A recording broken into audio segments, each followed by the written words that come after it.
గొప్ప నామమును బట్టి చేరువచ్చిన నాతోటి ప్రియ సహోదరి సహోదరులందరికీ కూడా నాకు వందనాలు తెలియపరచుకుంటున్నానండి.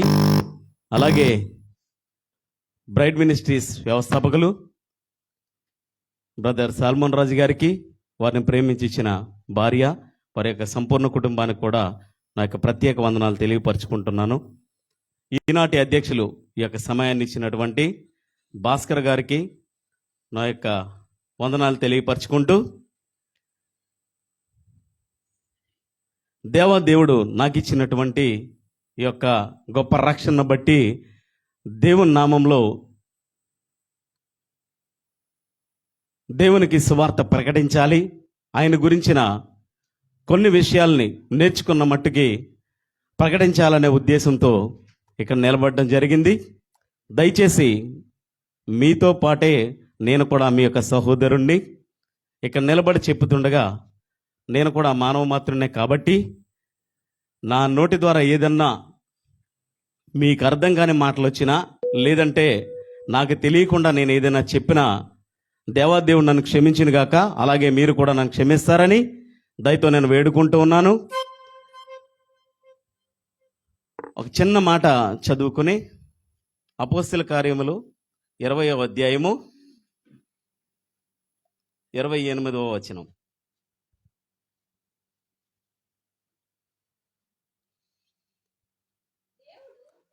దేవుడు తన స్వరక్తమిచ్చి సంపాదించిన తన సంఘమును కాయుటకు పరిశుద్ధాత్మ మిమ్మును దేవుని యందు అధ్యక్షులనుగా ఉంచెను.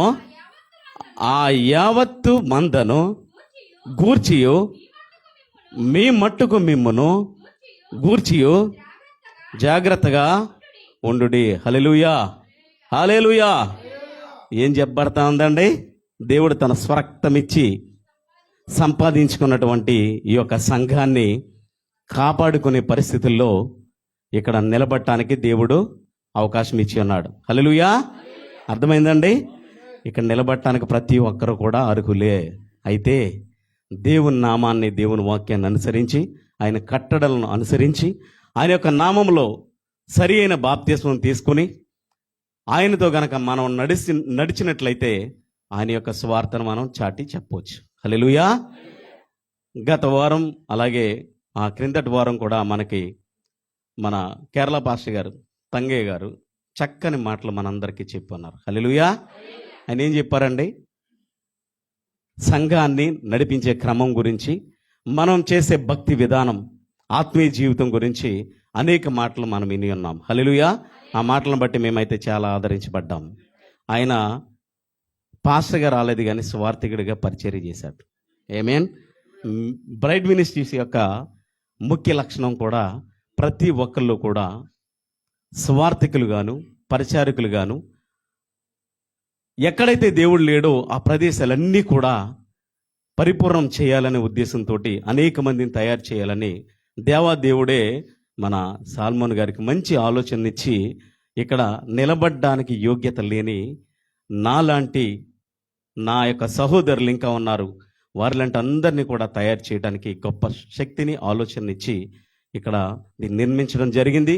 అయితే దేవుని యొక్క నామంలో ఇది అద్భుతంగా జరుగుతున్నందుకు, జరిగించబడుతున్నందుకు, దేవాది దేవుని యొక్క ఆత్మ మన మధ్యలో సంచారం చేస్తున్నందుకు దేవాదేవునికి మహిమ కలుగును గాక.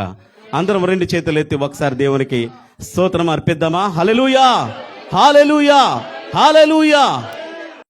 యోహాను సువార్త 5వ అధ్యాయము 1వ వచనం చదువుదామండి.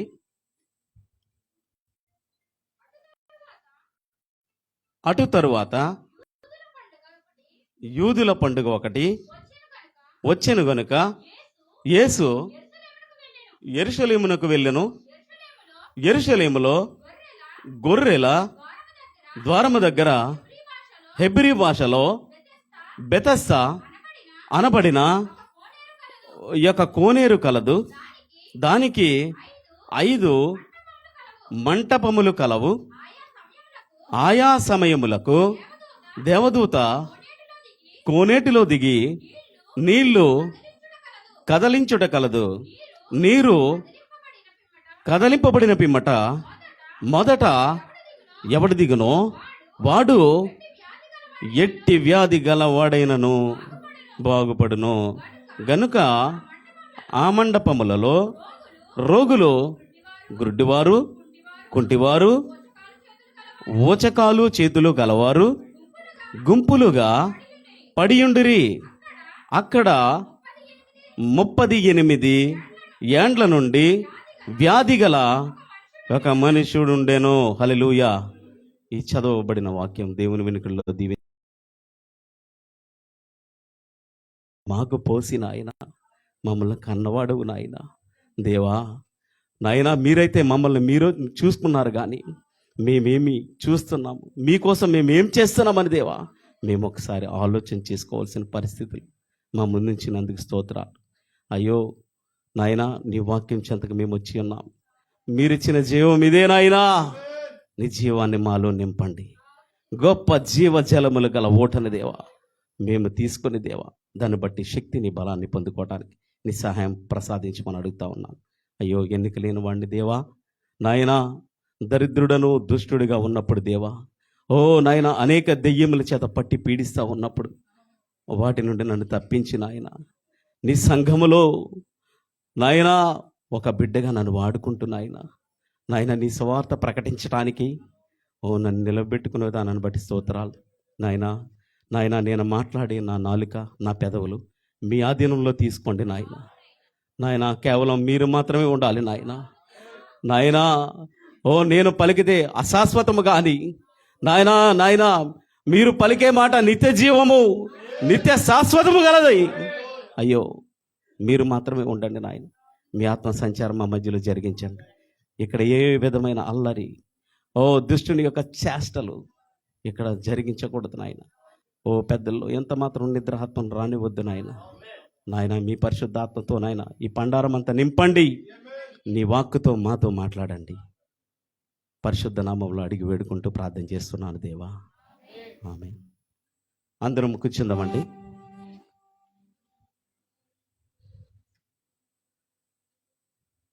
వేసవి కాలం వచ్చేసింది.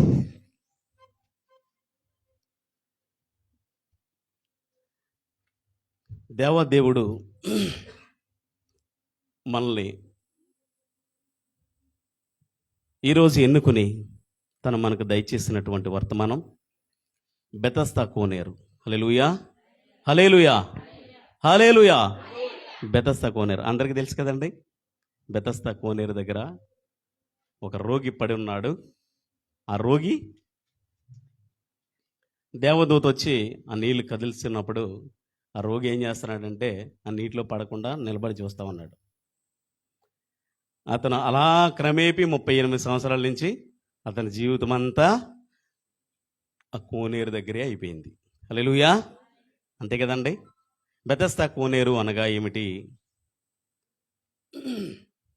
అసలు ఆ కోనేరు దగ్గర అన్ని సంవత్సరాల నుంచి ఆయన ఎందుకని ఉన్నాడంటే, ఆత్మీయంగా మనం గనక దాన్ని పరిశీలన చేసుకున్నట్లయితే బెతస్దా కోనేరు అనగా రొట్టెల గృహము అని అర్థం.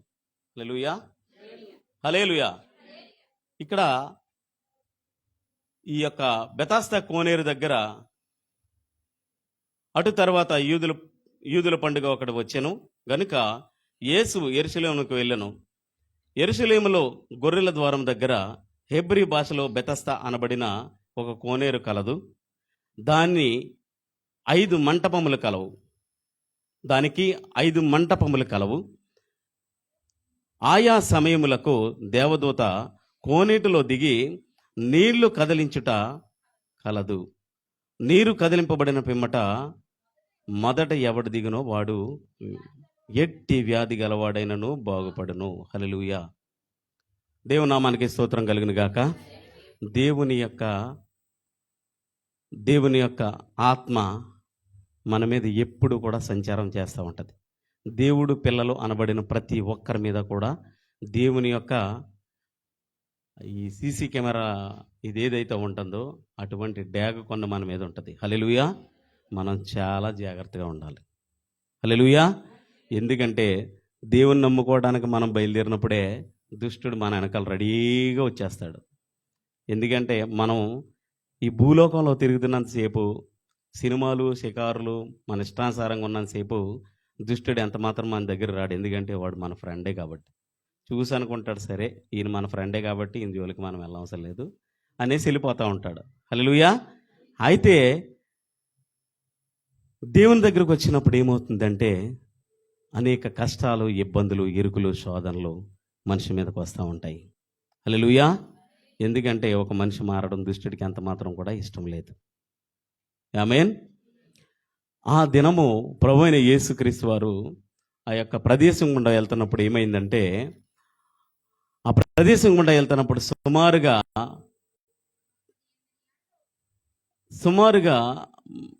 ఒక 50,000 నుండి 10,000 నుండి 50,000 మంది వరకు ఆ కోనేరు ఎప్పుడు కదల్చబడుతుందా, దానిలో మనం దూకేస్తే మన వ్యాధి నయమైపోద్దని చెప్పేసి ఎవరంటే అక్కడ కుంటివారు, గుడ్డివారు, ఊచకాలు చేతులు గలవారు, ఈ ప్రతి ఒక్కరూ కూడా అక్కడ ఎదురు చూస్తూ ఉన్నారు గుంపులుగా.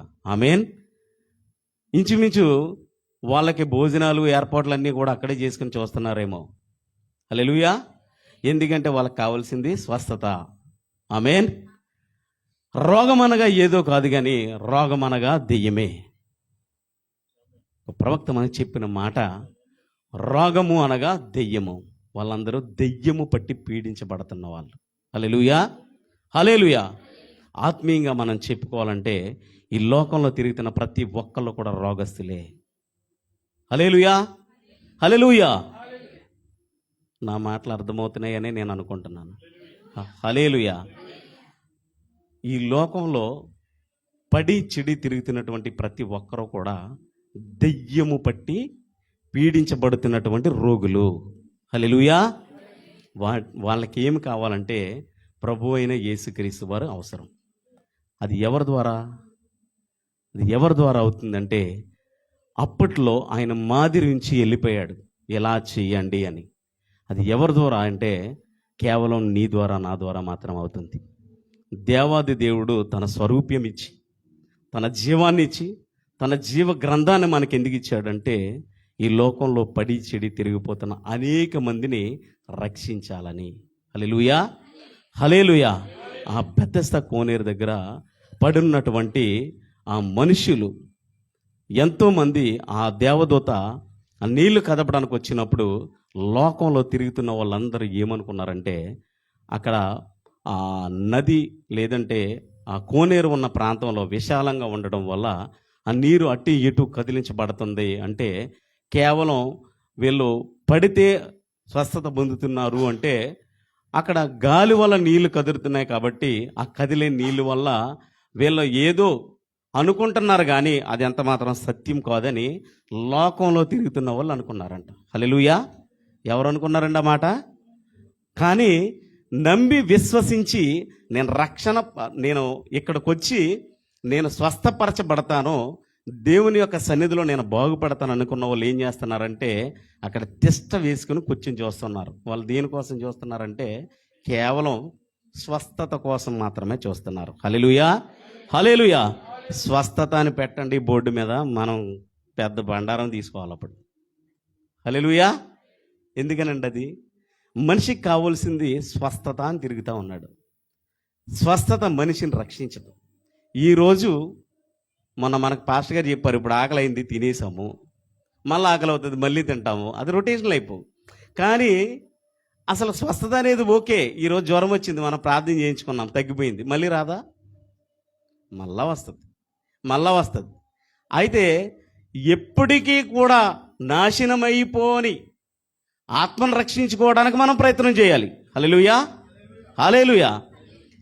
ఈ యొక్క రోగగ్రస్తులు ఎవరైతే అక్కడ పడున్నారో వాళ్ళు ఎదురు చూసేది ఎందుకంటే, బాహ్యమైన భౌతికమైన ఈ యొక్క శరీరం బాగుపడాలనే ఉద్దేశంతో, స్వస్థపడాలనే ఉద్దేశంతో ఆ చెరువు దగ్గర కూర్చుని చూస్తూ ఉన్నారు. వాళ్ళ కూడా నమ్మకమైన వాళ్ళు కాదండి. దేవదూత వస్తుంది, అక్కడ నీళ్ళు కదుపుతుంది, అందులో పడితే తగ్గిపోద్ది అనేది నామమాత్రంగా తెలిసిన వాళ్ళు మాత్రమే. హల్లెలూయా. వాళ్ళకి ఏమి తెలియదంటే గుడ్డి భక్తి. గుడ్డి భక్తి ఎంత దారుణంగా ఉంటుందంటే దున్నపోతీంద్రంటే దోణ కట్టేయమని అంత ఇదిగా ఉంటుంది. హల్లెలూయా. చాలామంది మాకు తెలిసిన కొన్ని విషయాలు, మా జీవితంలో మేము నేర్చుకున్నటువంటి కొన్ని విషయాలు మాత్రమే చెప్పడం జరుగుతుంది. బైబిల్ అంతా మేమేం తిరగేయలేదండి. మేము ఎంత మాత్రం అభిషేకించబడిన పెద్ద పాస్టర్లం కాదు. మేము కేవలం నిమిత్త మాత్రులము. ఖాళీ పాత్రలుగా ఉన్నప్పుడు దేవాది దేవుడే ఎన్నుకుని ఆయన నింపిన కొన్ని మాటలు మీతో పంచుకోవడానికి ఇక్కడ నిలబడటం జరిగింది. హల్లెలూయా, హల్లెలూయా. దేవాది దేవుడు ఎప్పుడైతే ఆ దేవదూతను పంపించి ఆ నీళ్లు కదుపుతున్నప్పుడు ఆ నీటిలోకి వచ్చిన వాళ్ళు స్వస్థపరచబడుతున్నారు, వెళ్ళిపోతా ఉన్నారు. వెళ్ళిపోయిన వాళ్ళు వెళ్ళిపోతున్నారు, కానీ ఈయన పాపం అక్కడే కూర్చొని చూస్తూ ఉన్నాడు. ఎంతమంది స్వస్థపడుతున్నాడో లెక్క వేసుకుంటున్నాడు ఏమో ఒకవేళ ఆ టైంలో. కానీ ఆయనకి ఏమి లేదంటే ఏమి లేదంటారు, విశ్వాసం ఉంది. విశ్వాసం ఉండబట్టే చెరువు దగ్గరకు వచ్చి కూర్చున్నాడు అక్కడ.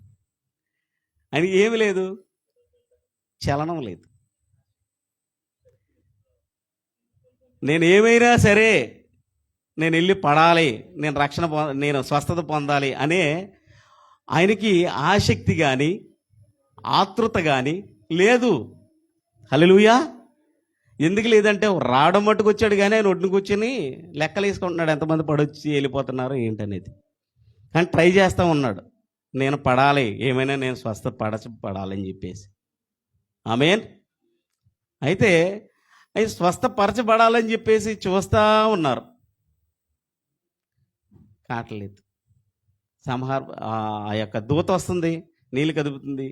అనేక సంవత్సరాలు, 38 సంవత్సరాలు అంటే మాటలండి. సీనియర్ విశ్వాసి ఒక జూనియర్ పాస్టర్ అవుతాడు. హల్లెలూయా. సీనియర్ విశ్వాసులు చాలామంది వస్తారండి, చర్చిలు వెనకాల కూర్చొని వెనకాల నుంచి వెళ్ళిపోతారు. వాళ్ళకి ఆతృత ఉండదు, ఆసక్తి ఉండదు, దేవుని పని చేయాలనే దృఢ సంకల్పం ఉండదు. హల్లెలూయా. ఎందుకు ఉండదంటే వాళ్ళలో లేదది. ఇక్కడ వరకు రాగలుగుతున్నారు, కానీ వాళ్ళు ఏదైతే ద్వారం ఉందో అక్కడ వాళ్ళ శాస్త్రం వదిలిపెట్టి లోపలికి రావట్లేదు. హల్లెలూయా. బైబిల్ చెప్పే మాట, మనం దేవుని మందిరానికి వెళ్దామన్నప్పుడు మన ప్రవర్తన అంతా సరి చూసుకుని ఆయన మందిరానికి వెళ్ళాలని చెప్పి దేవుని వాక్యం సెలవిస్తూ ఉన్నది. హల్లెలూయా. మన ప్రవర్తన అంతా చూసుకుని ద్వారం వరకు వచ్చి ఏం చేయాలంటే ఇంకా ఏమైనా ఉంటే కనుక అక్కడ విడిచిపెట్టి ఖాళీగా లోపలికి రావాలి. హల్లెలూయా, హల్లెలూయా. ఖాళీగా వస్తే ఏమవుతుందండి, ఖాళీగా వచ్చిన పాత్రలో అవకాశం ఉంటుంది నీళ్ళు వేయడానికి. సగంగానే ఉన్నదనుకోండి ఆ పాత్ర, సర్లే పర్వాలేదని వదిలేసి పక్క పాత్రలోకి వెళ్ళి వాటర్ వేస్తూ ఉంటాం. హల్లెలూయా, హల్లెలూయా. ఖాళీగా వచ్చిన పాత్ర, ఓటిగుండగా వచ్చిన నువ్వు నేను ఏమవ్వాలంటే నిండుకుండగా దేవుని సన్నిధిలో ఆయన యొక్క జీవజాలాన్ని నింపుకుని బయటికి వెళ్ళాలి. బయటికి వెళ్ళి ఏం చేయాలంటే, నేను యేసయ్యను చూశాను, ఆయన నాతో మాట్లాడాడు, నేను రక్షణ పొందాను, ఆయన నేనిచ్చి నీళ్లు తాగితే ఒకవేళ దాహం వస్తుందేమో, కానీ ఆయన ఇచ్చిన నీళ్లు తాగితే ఎన్నడూ దప్పుకొనడని చెప్పి మంచి మెసేజ్ నాకు చెప్పాడని మనం బయట చెప్పుకోవచ్చు. హల్లెలూయా, హల్లెలూయా. అయితే ఈ కోనేరు దగ్గర ఉన్నటువంటి ఈ యొక్క ఈ పెద్ద మనిషి ఏం చేస్తున్నాడంటే, ఎదురు చూస్తున్నప్పుడు దేవుడు అటుకుండా వెళ్తా ఆయన దగ్గరికి వెళ్ళాడు. బాబు ఏంటి అసలు నువ్వు ఇక్కడే ఉన్నావు, ఏంటి పరిస్థితి అని అడిగినప్పుడు, నన్ను ఎవరు తీసుకెళ్ళి దాంట్లో పడేయట్లేదు అన్నాడు.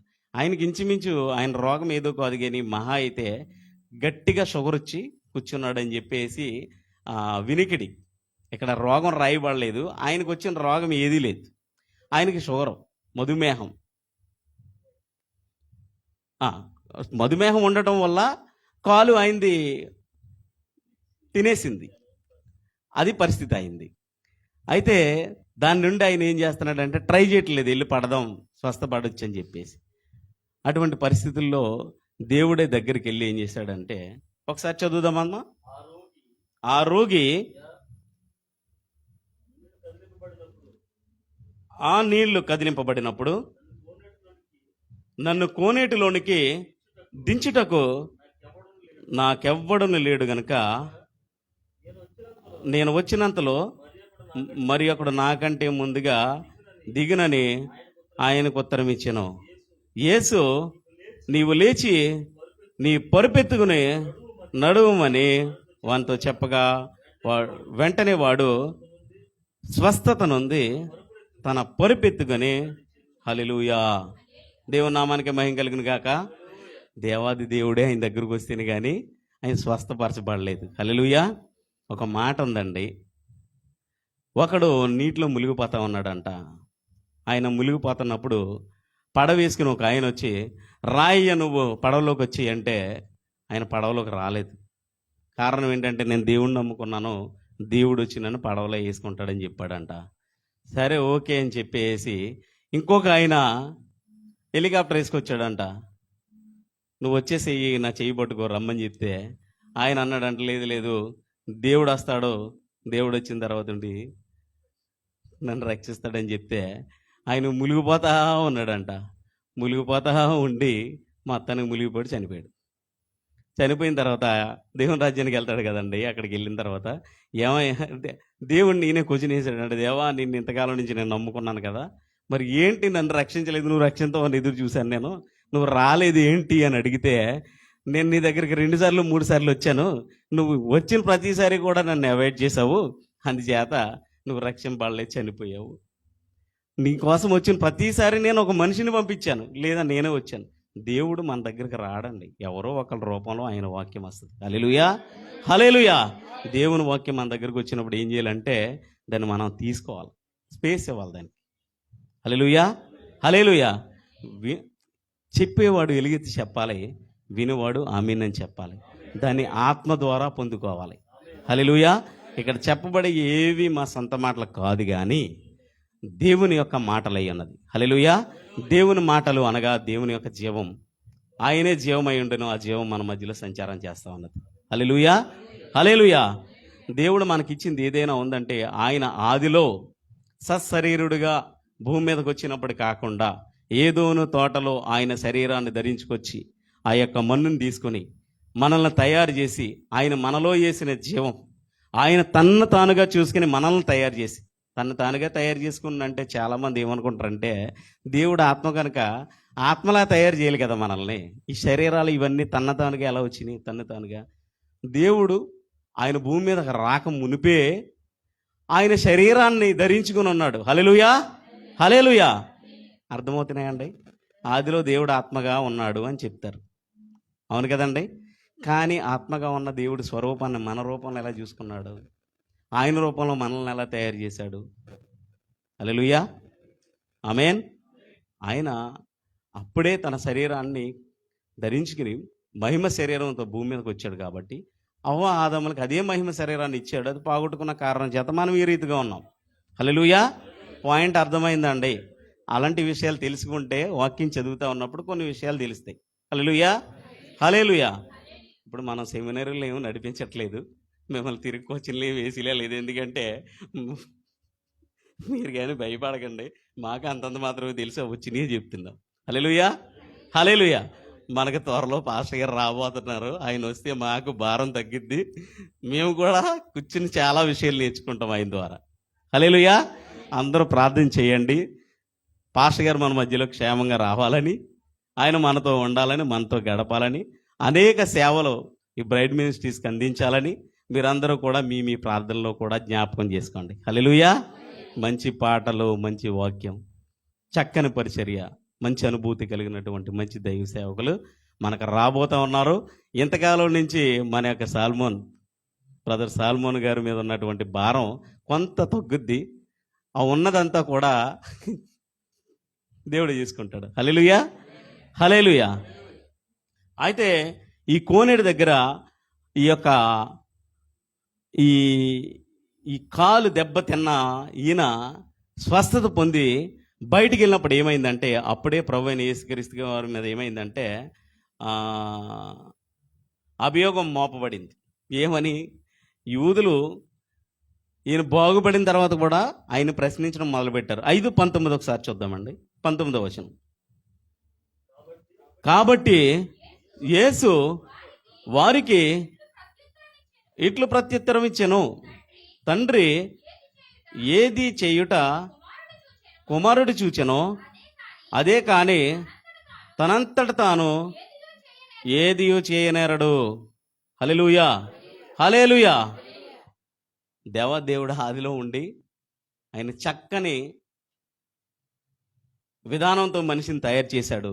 అదే రూపాన్ని పొందుకుని భూమి మీదకి వచ్చినటువంటి ఆయన ఏం చేస్తున్నాడంటే అనేక మందికి స్వస్థతనిస్తున్నాడు. అయితే దేవాదేవుడు ఎక్కడున్నాడండి? పరలోకంలో ఉన్నాడు మనుషుల దృష్టికి, అప్పటి యూదుల దృష్టికి. ఈయన నరరూపుడిగా వచ్చి ఇక్కడ ఏంటి నేనే దేవుణ్ణని చెప్పుకుని ఇక్కడ స్వస్థతలు ఇవి చేస్తున్నాడు, ఆయనే ఈయనని ఎందుకని చెప్పుకుంటున్నాడు అని చెప్పి ఆయన్ని ప్రశ్నించి ఆయన చంపాలని చూశారు అప్పుడే. హల్లెలూయా, హల్లెలూయా. ఎవరండి వీళ్ళు? మనకలాంటి వాళ్ళే, శాస్త్రులు, పరిసయ్యులు. తెలివి ఎక్కువైపోయి ఏమైందంటే జ్ఞానం ఎక్కువైపోయినప్పటికీ మనిషి అంట భూమిలో నుంచి పెట్రోల్ తీయడం మొదలెట్టాడంట. ఆయిల్ తీస్తున్నాడు, భూమిలో నుంచి అనేక ఖనిజాలను తీస్తున్నాడు. అవన్నిటితో పాటు అతను ఏం చేశాడంటే విజ్ఞానం ఎక్కువైపోయినప్పుడు మందు పాత్రలు తయారు చేయడం మొదలుపెట్టాడు. ఒకానొక టైంలో ఈ మందు పాత్రలు లేని టైంలో అందరూ హ్యాపీగా ఆరోగ్యంగా ఉన్నారు. మందు పాత్రలు తయారు చేయడం మొదలుపెట్టి హైడ్రోజన్ బాంబులు తయారు చేసి తర్వాత పెస్ట్రోల్ అవి తయారు చేసి మనిషి తన విజ్ఞానాన్ని చాలా పొందించుకుని ఏం చేసుకున్నాడంటే తన మరణాన్ని తానే కొని తెచ్చుకుంటున్నాడు. హల్లెలూయా, హల్లెలూయా. నాగసాకి అనే జపాన్లో ప్రాంతంలో వేసినటువంటి అణుబాంబు అది సంవత్సరాలు గతించిపోతున్నా కానీ అక్కడ ఇప్పటి వరకు కూడా ఒక ఆనవాళ్ళు కూడా లేదు, ఒక గడ్డి పూస కూడా మొలవట్లేదు. మనిషి ఎంత జ్ఞానాన్ని పెంచుకుంటే అంత నాశనాన్ని మీద కొనుక్కు తెచ్చుకుంటా ఉన్నాడు. మనం సంపాదించవలసిన జ్ఞానం ఏదైనా ఉంది అంటే గనక అది ఓన్లీ దైవ జ్ఞానం అయి ఉండాలి. హల్లెలూయా, హల్లెలూయా. మనం ప్రతిరోజు కూడా దేవుని యొక్క నామాన్ని స్మరించాలి, దేవునితో ఎడతెగక ప్రార్థించాలి, దేవునితో అనుసంబంధం కలిగి ఉండాలి. హల్లెలూయా. ఏదన్నా రోగం వచ్చినా బాధ వచ్చినా చెప్పుకోవాల్సింది దేవుడికి మాత్రమే. నీ పక్కింటోళ్ళకి చెప్పుకుంటే నీకు స్వస్థత రాదు, నీ ఎదురింటోళ్ళకి చెప్పుకుంటే నీకు ఏమాత్రం స్వస్థత రాదు. దేవాది దేవుడికి మొర్ర పెట్టుకుంటే గనక స్వస్థత అనేది అనుగ్రహించబడుతుంది. హల్లెలూయా, హల్లెలూయా, హల్లెలూయా. ఈ యొక్క యూదులు ప్రశ్నించడం మొదలుపెట్టారు. అయితే ఆ ప్రశ్నించిన యూదులకి సమాధానం ఏమొచ్చిందంటే నా మాట విని నన్ను పంపిన వాని అందు విశ్వాసం ఉంచేవాడు నిత్య జీవం గలవాడు, వాడు తీర్పులోనికి రాక మరణంలో నుండి జీవంలోనికి దాటిపోతున్నాడని చెప్పేసి నిశ్చయంగా చెప్తున్నాడు. దేవుడు ఏం చెప్పాడంటే ఎన్ని క్వశ్చన్స్ వచ్చినా కానీ మనిషికి చెప్పవలసిన సమాధానం ఒకటే. దేవుని మాట గనక మనం తీసుకుని ఆ జీవాన్ని గనక మనం తీసుకుంటే గనక మనం ఆ రోజు తీర్పులోకి నిలబడుకోకుండా మరణంలో నుండి జీవంలోనికి దాటిపోతాం. హల్లెలూయా, హల్లెలూయా, హల్లెలూయా. దేవాది దేవుడు ఆ యొక్క పరిస్థితుల్లో ఆ మనిషిని ఎప్పుడైతే ఈ స్వస్థత అనేది అనుగ్రహించాడో అదే కాలంలో దేవుడు చేసినటువంటి అద్భుత కార్యాలు ఉన్నాయి. ఆ కార్యాలు ఏంటంటే మత్తయి సువార్త 9:18 చూద్దామండి ఒకసారి. ఆయన ఈ మాటలు వారితో చెప్పుచుండగా ఇదిగో ఒక అధికారి వచ్చి ఆయనకు మ్రొక్కి నా కుమార్తె ఇప్పుడే చనిపోయినది, అయినను నీవు వచ్చి నీ చెయ్యి ఆమె మీద ఉంచుము, ఆమె బ్రతుకున నేను. హల్లెలూయా, హల్లెలూయా, హల్లెలూయా. దేవాది దేవుడు సంచారం చేస్తున్నటువంటి ఆ టైంలో చేసినటువంటి 3 అద్భుత కార్యములు ఏంటంటే యాయూరు కుమార్తెని బ్రతికించాడు, బెదవరాలైనటువంటి ఆమె యొక్క కుమారుణ్ణి బ్రతికించాడు, అలాగే తనతో స్నేహంగా ఉంటున్నటువంటి ఆ లాజర్ను కూడా ఆయన బ్రతికించినట్టుగా మనం లేఖనాల్లో చూస్తూ ఉన్నాం. హల్లెలూయా. యాయూరు అనేవాడు సీక్రెట్ విశ్వాసం, రహస్యం తెలుగులో. హల్లెలూయా, రహస్య విశ్వాసి. హల్లెలూయా. రహస్యంగా చేసే విశ్వాసులు ఎవరున్నారంటే భక్తి ఎవరైనా రహస్యంగా చేసే విశ్వాసులు ఉన్నారు ఇక్కడ కానీ? హల్లెలూయా, రహస్య భక్తి అంటే ఏంటండి? లోకంలో యథాస్థితిగా ఉంటా, పేరుకు మాత్రమే అన్ని దేవాలయాలతో పాటు ఈ దేవాలయం కూడా వెళ్తున్నాను నేను అని వెళ్ళి కానుకేసి దండం పెట్టుకుని వచ్చేసేది అది ఒక రకమైన భక్తి. వాళ్ళు బయటికి వెళ్ళి ఏం చెప్తారంటే నేను వేరే దేవుణ్ణి పూజిస్తానని చెప్తారు తప్ప నేను ఎలాగా ప్రభువైన యేసుక్రీస్తుని అంగీకరించాను, ఆయన యొక్క నడకలో నేనున్నాను, దైవికంగా నేను బ్రతుకుతున్నానని మాత్రం చెప్పరు. హల్లెలూయా, హల్లెలూయా. ఎందుకంటే రహస్యం అనేది చాలా ప్రాబ్లం తీసుకొస్తుంది మనిషికి. రహస్యం అనేది మనిషి ఎప్పుడైనా సరే ఓపెన్ బుక్లా ఉండాలి. ఏ విషయమైనా సరే నీ సహోదరుడితో కానీ నీ సహోదరితో కానీ మనకు సంబంధించినటువంటి విషయాలు రహస్యంగా ఉంచుకోకూడదు. అవి బాహ్యంగా చెప్పుకోవాలి. చెప్పుకోవడం వల్ల ఏమవుతుందంటే మనకున్నటువంటి కొంత స్ట్రెస్నెస్ తగ్గుద్ది. వాళ్ళ వల్ల కలిగేది ఏదైనా ఉంటే కనుక మనకు సహాయం చేస్తారు. అంతేగానికి మనం ఏం చేస్తామంటే కొన్ని విషయాలు చెప్దాంలే చూద్దాం అన్నట్టు పక్కన పెడతా ఉంటాం. అయితే ఈ రహస్య విశ్వాసి ఆ రహస్య విశ్వాసి కాదండి, దేవుణ్ణి ఎరిగినటువంటి మహాభక్తిపరుడైనటువంటి రహస్య విశ్వాసి యాయీరు. హల్లెలూయా, హల్లెలూయా. అతను ఏం చెప్తున్నాడంటే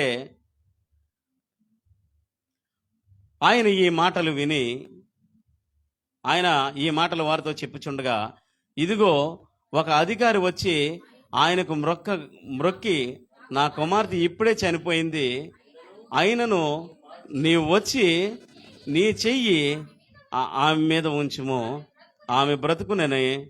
యేసు లేచి అతని వెంట వెళ్ళెను. ఆయన శిష్యులు కూడా వెళ్ళిరి. ఆ సమయమున ఇదిగో 12 సంవత్సరముల నుండి రక్తస్రావం గల స్త్రీ ఒకటి. ఓకే, ఈయన ఎప్పుడైతే ప్రభువైన యేసుక్రీస్తు వారిని వెళ్ళి ఆహ్వానించాడో ఆయన ఏమనుకున్నాడంటే ఆయన వచ్చి ఒక్కసారి చూస్తే చాలు నా యొక్క కుమార్తె బ్రతుకుతుందని చెప్పేసి ఆయన ప్రభువైన యేసుక్రీస్తు వారి దగ్గరికి వెళ్ళి తీసుకొచ్చి ఆ యొక్క కుమార్తెని చూపించినప్పుడు ఆయన చూసి ఆయన చెయ్యి ఉంచి ప్రార్థన చేయగా కుమారు లేచినట్లుగా మనం చూస్తూ ఉన్నాం. హల్లెలూయా, హల్లెలూయా, హల్లెలూయా. ఎందుకంటే రోగే కాదు కానీ మరణంలోకి వెళ్ళిపోయినటువంటి ప్రతి పరిస్థితుల్లో నుంచి కూడా దేవాది దేవుడు మన బ్రతికించగలుగుతాడు. ఎందుకంటే అనేక మంది ప్రవక్తలు మనకున్నారు. ఈనాటి ఈ యొక్క శతాబ్దానికి లేదా ఈ దశాబ్దానికి పంపించబడినటువంటి ప్రవక్త కూడా ఆయన అద్భుత కార్యములు చేశాడు.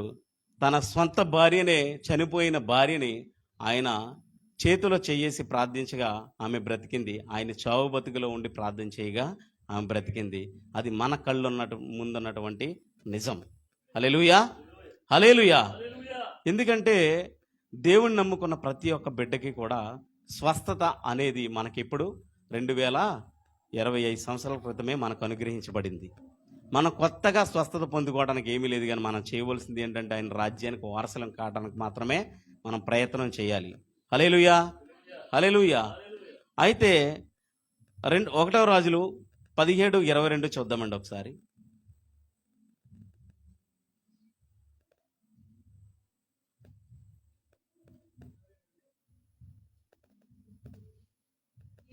యెహోవా ఏలియా చేసిన ప్రార్థన ఆలకించి ఆ చిన్నవానికి ప్రాణము మరల రానిచ్చినప్పుడు వాడు బ్రతికెను. హల్లెలూయా, హల్లెలూయా. ఏలియా వెళ్ళి ఏం చేశాడంటే అండి, ఆ విధవరాలు ఎవరైతే పేద విధవరాలు ఉందో ఆ యొక్క బిడ్డకి అటు తర్వాత ఆ ఇంటి యజమానురాలైన ఆమె కుమారుడు రోగి ప్రాణం నిలువజాలనంత వ్యాధి గలవాడైను. ఆమె ఏలియాతో దైవజనుడా, నా యొద్దకు నీవు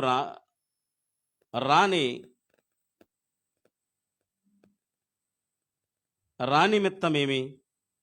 నా పాపమును నాకు జ్ఞాపకము చేసి నా కుమారుని చంపుటకై నా యొద్దకు వచ్చితివా అని మనవి చేయగా అతడు నీ బిడ్డను నా చేతికిమ్మని చెప్పి ఆమె కౌగిట్లో నుండి వానిని తీసుకొని తానున్న పై అంతస్తు గదిలోనికి పోయి తన మంచం మీద వాని పరుండబెట్టి, యెహోవా నా దేవా, నన్ను చేర్చుకొనిన ఈ వెధవరాలి కుమారుణ్ణి చంపునంతగా ఆమె మీదకి కీడు రాజేసితివా అని యెహోవాకు మొర్రపెట్టి, ఆ చిన్నవాని మీద ముమ్మారు తాను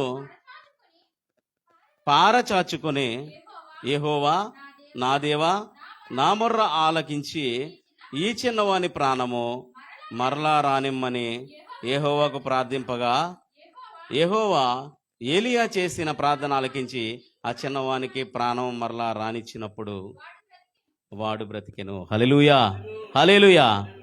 ఎవరండినా? ప్రభు అయిన యేసుక్రీస్తుని నమ్ముకున్నటువంటి ప్రవక్త. హల్లెలూయా. ఆయన నమ్ముకున్న వాళ్ళకి ఈ సూచక్రియలు మీ ద్వారా నమ్మబడును. ఆది ఈయన ఏలియా ఒక ప్రవక్తే, దైవజనుడు. ఆయన కూడా ఒక మనిషిని బ్రతికించాడు. హల్లెలూయా, హల్లెలూయా.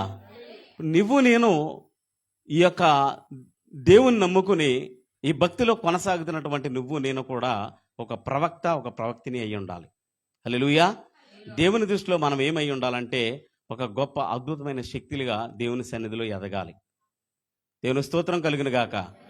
దేవుని యొక్క సన్నిధికి వచ్చాము వెళ్ళిపోయాము అనేది కాకుండా దేవుని ఎడల మనం ఎంత నిబద్ధత కలిగి ఉన్నాము, అసలు మనం ఉండే ఆ విధానం కరెక్ట్గా ఉందా లేదా అనేది చూసుకోవాలని చెప్పేసి ప్రభు పేరట మనవి చేస్తా ఉన్నాను. ఎందుకంటే దేవుడు ఎంత జాలిమంతుడో దేవుని కోపం కూడా అంతకంటే 1000 సూర్యుల కాంతి కంటే కూడా చాలా భయంకరమైన పరిస్థితులను కల్పిస్తుందని చెప్పేసి దేవుని వాక్యం సెలవిస్తా ఉంది. హల్లెలూయా. మనం చూసాం, దేవుణ్ణి పక్కన పెట్టి దేవుని లేడి రాజ్యం అని చెప్పినప్పుడు దేవునికి కోపం వచ్చింది, ఆ రాజ్యమే లేకుండా చేసేశాడు. హల్లెలూయా. మనం ఎంతటి వాళ్ళమండి? దేవుణ్ణి నమ్ముకున్నటువంటి మనము రహస్యంగా భక్తి చేయటం వల్ల కలిగే నష్టం ఏదైనా ఉందా అంటే మనల్ని మనం కోల్పోతాం.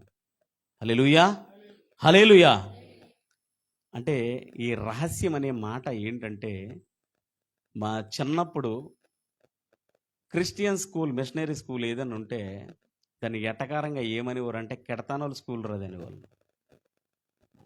రహస్యం అనే దానికి అంత పెద్ద పదమైన దాన్ని ఎంత ఇదిగా వాడేవాళ్ళు అంటే, మనం క్రిస్టియన్స్ అయ్యుండి ఆ హైందవ ఆ కుర్రోళ్ళతో కానీ ఆ పరిస్థితుల్లో కానీ వెళ్ళినప్పుడు నేను క్రిస్టియన్ అని చెప్పుకోవడానికి సిగ్గుపడే రోజులే. హల్లెలూయా. గత 30 ఏళ్ల క్రితం స్వార్థ లేదు, వాక్యం అంటే తెలియదు.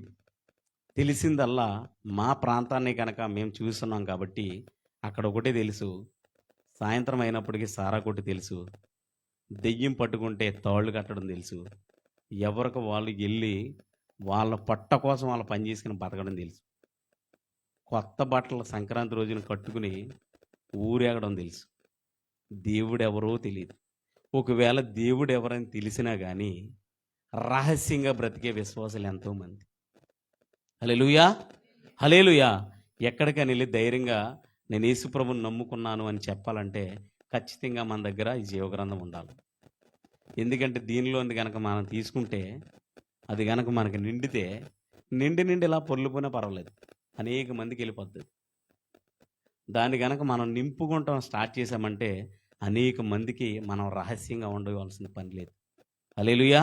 రహస్యంగా ఉండే రోజులు మన మీదకి మళ్ళా వస్తూ ఉన్నాయి. ఎందుకంటే ఆ యొక్క ప్రభుత్వం ఏదైతే ఉందో ఇండియన్ గవర్నమెంట్, అది ఉన్నంత వరకు కూడా మనకి శ్రమ.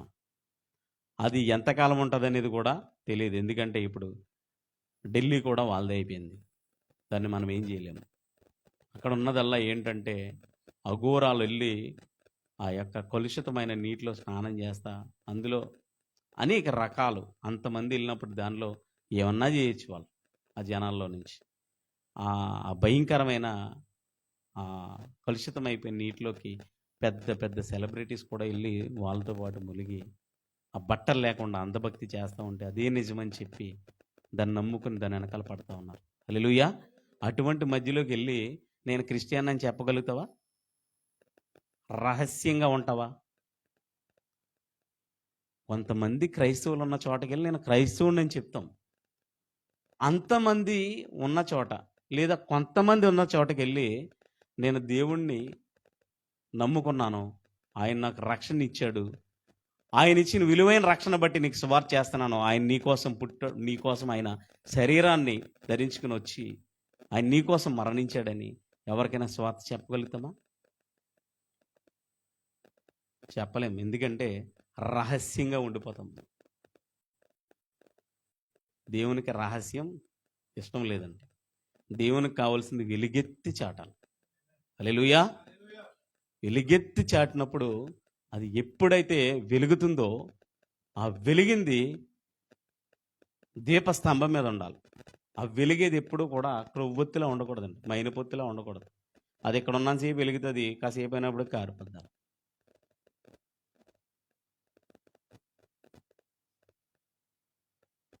అది ఎంత మాత్రం కూడా మంచి పద్ధతి కాదు. మనకు తెలుసున్న మనం అనుగ్రహించే ఈ యొక్క నడవడికి ఏదైతే ఉందో దైవత్వం కోసం ఆ విషయాలు మనం కొంతమందికైనా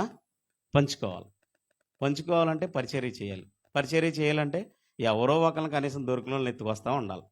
ఇప్పుడు మన సన్నిధి నిండాలి, అనేక మందికి సువార్త ప్రకటించాలంటే మనం చేసే నెట్వర్క్ ఉండాలి. కొంత సమయం తీయగలుగుతున్నాం కానీ పూర్తిగా సమయం తీయలేకపోతున్నందుకు మేము చాలా బాధపడతా ఉన్నాం. హల్లెలూయా. కోత ఎంతో విస్తారంగా ఉంది, పనివారు తక్కువగా ఉన్నారు.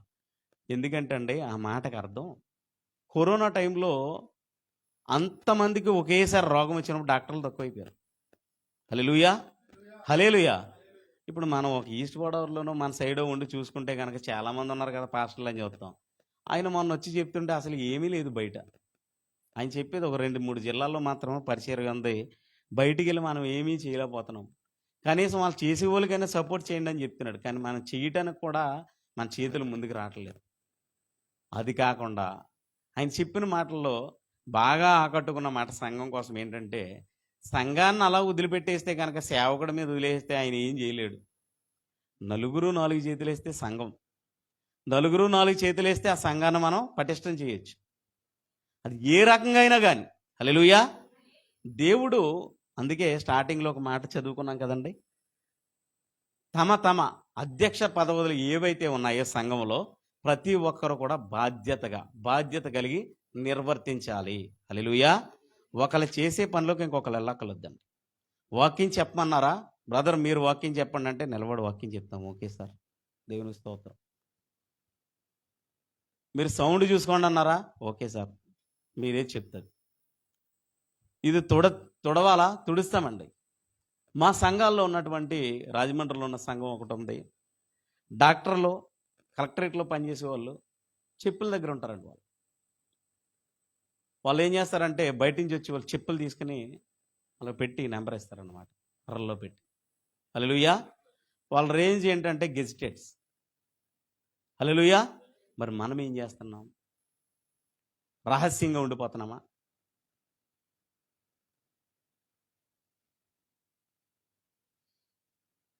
కొన్ని విషయాలు సంఘం కోసం చెప్పినప్పుడు కొంచెం బాధ కలిగే విషయాలు ఉంటాయండి. ఏంటంటే సంఘం చిన్నదైనప్పుడు సేవకుని మీద భారం ఎక్కువ ఉంటుంది.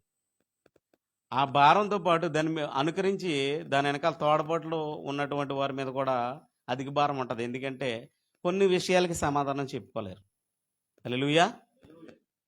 ఎందుకని చెప్పుకోలేరంటే చిన్నగా ఉన్నప్పుడు చేతులు చక్కగా పెద్దగా అయిపోవాలి, అవ్వడానికి ట్రై చేయాలి. జరిగిందా జరగలేదనే తర్వాత విషయం అయితే మ్యాక్సిమం ట్రై చేస్తే మంచిదని చెప్పేసి నా ఆలోచన. హల్లెలూయా. అంటే దీని ద్వారా మనం పోషించబడుతున్నప్పుడు దానికి మనం ఎంతో కొంత చేయాలి కదా. హల్లెలూయా. ఒక మన ఆత్మ ఈ లోకంలో పడి చెడి తిరిగిపోతున్నప్పుడు దాన్ని కట్టడి చేసి దానికి 4 స్తంభాలు వేసి నువ్వు అలా కాదు ఎలా ఉండని ఒక చోట పటిష్టం చేసి నేను నిలకడగా ఒక దారిలో పెడుతున్న ఆ యొక్క ఏదైతే ఆ మందిరము లేదా అక్కడ జరిపించబడుతున్నటువంటి ఆ వాతావరణం ఉందో దాన్ని కాపాడుకోవాల్సిన బాధ్యత మన మీద ఉందా లేదా? హల్లెలూయా. ఈ పరిచర్య, ఈ వాతావరణం అన్నీ కూడా ఎవరో వచ్చి మనకు చేయరు, కానీ మనమే చేసుకోవాలి. దీనిలో ఒక భాగస్థుడు, దీనిలో ఒక భాగస్థురాలైనా ఇది మీది. దీన్ని కాపాడుకుంటే కనుక మనము మన జీవితాలని చక్కబెట్టుకోవచ్చు. ఎప్పుడు ఇక్కడ ఒక సంవత్సరం ముందు వెళ్ళిపోము. నేను కువైట్కి వస్తే బీపీ షుగర్ వస్తుందని రావటం అనేసి హైదరాబాద్లో ఉండేవాడిని నేను. అలా ఉండి అక్కడ 7 సంవత్సరాల నుండి ఇంటికి వెళ్ళి మళ్ళీ అక్కడి నుంచి ఒకసారి కువైట్కి వెళ్తే బాగుంటుందని ఒక ఆలోచన వచ్చానా ఒక 5 ఏళ్ళు నుండి వెళ్ళిపోవాలనుకున్నాను. 5 ఏళ్ళు దాటి ఉంటే వచ్చేస్తాయని. 5 ఏళ్ళు దాటిపోయినాయి, బీపీ వచ్చేసింది. వెళ్ళం, ఇక్కడే ఉంటాం. అప్పుడు ఏం చేయాలంటే మన సంఘం అయినప్పుడు, మనం ఒక దాన్ని కలిగి ఉన్నప్పుడు దానిలోనే కొనసాగడానికి ట్రై చేయాలి. హల్లెలూయా. నిలకడ అనేది ప్రాముఖ్యం. 10 సంఘాలకి తిరిగే వాళ్ళు కానీ, లేదా వేరే సంఘం నుంచి వచ్చి ఇక్కడ 4 కబుర్లు చెప్పేవాళ్ళు కానీ, సంఘాన్ని విడదీసుకుని వెళ్ళి వేరే సంఘంలోకి వెళ్ళి 4 కబుర్లు చెప్పేవాళ్ళు కానీ, ఇలాంటి వాళ్ళు ఎంతోమంది వస్తూ ఉంటారు. మనకు కావాల్సింది ఒకే ఒక వాక్యం, ఒకే ఒక సంఘం, ఒకే ఒక దైవజనులు. దాన్ని మనం అనుసరిస్తే కనుక అనేక విషయాలు నేర్చుకోవచ్చు. హల్లెలూయా. ఈ మధ్యకాలంలో యేసుప్రభు వచ్చి వెళ్ళిపోయాడని చెప్పి బోధలు ఎక్కువైనాయి.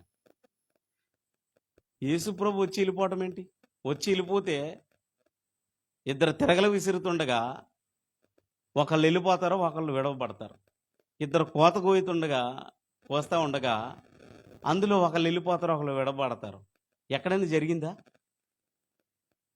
అనేక కంప్లైంట్లు పోలీస్ స్టేషన్లోకి వెళ్తాయి. మన ఇంట్లో మనిషి వెళ్ళిపోతే మనం కంప్లైంట్ చెప్పమంటే వెళ్ళి చెప్తాం కదా. పోనీ అంతా జరిగి ఓన్లీ ఇండియాలోనే జరిగి ఇంకెక్కడ జరగలేదా? అయితే బోధలు అనేకమైనవి అయిపోయినాయి. అయితే మనం ఎలా ఉండాలంటే ఈ యొక్క వాక్యం విషయంలో కూడా జస్ట్ అక్షరం చూపించి మనిషిని మెస్మరైజ్ చేసే పాస్టర్లు చాలామంది అయిపోయారు. ఒక అక్షరాన్ని చూపించి మెస్మరైజ్ చేస్తారు. ఇదే అని అక్షరం చంపును ఆత్మ జీవింపచేశాను, పౌలు గారు చెప్పిన మాట. ఆత్మ దగ్గర కొనుకోబడుతుంది. ఒక వాక్యాన్ని కనుక మనం దాన్ని హత్తుకుని దానిలో మనం కొనసాగుతుంటే గనక అలను పిలిచినట్టు ఆ ఆత్మ ఏదైతే ఉందో కరడు అని పిలుస్తూ ఉంటుంది. ఎందుకంటే అక్కడ చెప్పబడే మాట నీదై ఉన్నది. అక్కడ చెప్పబడే మాట ఏదైనా ఉందంటే అది మన కోసం దేవుడు మాట్లాడుతూ ఉన్నాడు కాబట్టి దాన్ని మనం తీసుకోవాలనిపిస్తుంది. హల్లెలూయా. రహస్యం అనే మాట చాలా ప్రమాదకరమైంది కాబట్టి దయచేసి రహస్యంగా ఉండదు. 10 మంది మీరు చేసే ఎండల్లో కానీ లేదా మీరు చేసే డ్యూటీ దగ్గర కానీ ప్రభువైన యేసుక్రీస్తు నిజమైన దేవుడు, ఒక్కసారి మీరు రండి, ఒక్కసారి వచ్చి చూడండి. ఆ దేవుడిని నమ్ముకుంటే కనుక మీ కష్టాలు తీరుతాయని చెప్పండి. అదే సువార్త. కష్టం ఏదో కాదు, కానీ నశించిపోయే ఆత్మను రక్షించడమే ఆ కష్టమనే విషయం వాళ్ళకి తెలియదు. కానీ డబ్బు బంగారం సంపాదించుకోవడమే కష్టం అనుకుంటారు వాళ్ళు, ఒకవేళ రాకపోతే. హల్లెలూయా. హల్లెలూయా. అయితే ఈ కష్టాలని, ఈ బాధల్ని చాలా ఉన్న విషయాలు చెప్దాం అనుకున్నాను. సరే, ఈ చెప్పబడినటువంటి దేవుని వాక్యం ఆయన వెనుకల్లో దీవించబడును గాక. హల్లెలూయా. తిరిగి అధ్యక్షుల వారికి ఈ యొక్క సమయాన్ని అప్పచెప్తా ఉన్నాం.